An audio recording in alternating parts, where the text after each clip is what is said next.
Oh, why on earth would you ever want to use Ruby on Rails? It's strict, it's demanding, it's like a mean school teacher that keeps you on your toes, checks each line of your code, and ensures your work is up to the mark. How could anyone want such perfection? I'm sure, like me, you would rather prefer your code to be a chaotic mess, no rules or discipline. And then there's the community. It's always ready to lend a helping hand, always developing new tools, pushing you towards success. Who needs such a supportive network? I mean, it's not like we're trying to change the world with our code or something.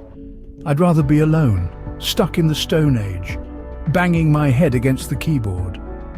And the most outrageous part, Ruby, is it actually cares about your success. It's almost as if it wants you to succeed. Would need that kind of positivity in their life? It's better to stick with JavaScript, Python, PHP, where struggle, confusion, and boredom is the real deal. After all, who needs Ruby on Rails when you can have the joy of chaotic programming, the beauty of simplicity, and the thrill of utter boredom instead?